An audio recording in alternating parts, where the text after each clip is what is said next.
Praise the Lord. Hallelujah.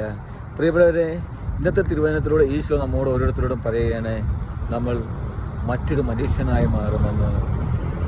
Pentecost തിരുനാളിനോടനുബന്ധിച്ച് ഏകദേശം ഇനി 10 ദിവസം ബാക്കി നിൽക്കെ തിരുവചനത്തിലൂടെ ഈശോ നമുക്ക് കാണിച്ചു തരികയാണ്.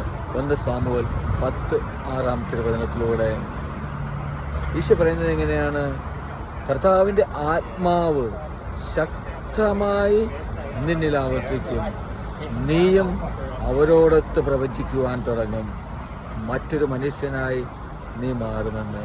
പ്രിയപ്പെട്ടവരെ, ഈ കാലഘട്ടത്തിൽ ഒരു പുതിയ മനുഷ്യനായി മാറുവാനായിട്ട് ഈശോ നമ്മെ ആഹ്വാനം ചെയ്യുകയാണ്. സഹോദരരെയും, സാവുൾ നമ്മളെപ്പോലുള്ള ഒരു സാധാരണ മനുഷ്യനായിരുന്നു, ഭയവും സംശയമെല്ലാം ഉള്ള ഒരു മനുഷ്യൻ.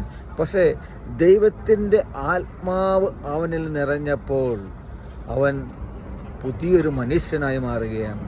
പ്രിയപ്പെട്ടവരെ, ഇതുപോലെ നമ്മുടെ ജീവിതത്തിലും നമ്മൾ ഒരു പുതിയ മനുഷ്യനായി മാറുവാൻ നമുക്ക് സാധിക്കും, ദൈവത്തിൻ്റെ ആത്മാവ് നമ്മളിൽ ഇടപെടുമ്പോൾ. ഏകദേശം 10 ദിവസം ബാക്കി നിൽക്കുമ്പോൾ പെന്തക്കോസ്ത് തിരുനാളിന് വേണ്ടി പ്രിയപ്പെട്ടവർ നമ്മൾ ഒരുങ്ങുകയാണ്, നമ്മളെ തന്നെ ഒരുക്കുകയാണ് നമ്മുടെ ജീവിതത്തിൽ.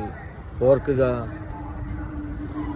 ക്രിസ്തീയ ജീവിതത്തിൽ പരിശുദ്ധാത്മാവില്ലാത്തൊരു ജീവിതം പ്രിയപ്പെട്ടവരെ വിളക്കിൽ എണ്ണയില്ലാത്ത ഒരു വിളക്ക് പോലെയായി തീരും. അപ്പോൾ നമ്മുടെ ജീവിതത്തിൽ നമുക്ക് മാറ്റങ്ങൾ വരുത്തി ഈശോ ആഗ്രഹിക്കുന്നത് പോലെ ഒരു പുതിയ മനുഷ്യനായി മാറുവാൻ നമുക്ക് സാധിക്കട്ടെ, പരിശുദ്ധാത്മാവ് നമ്മളിൽ വന്നു നിറയുമ്പോൾ. ഹല്ലേലൂയ. ആമേൻ.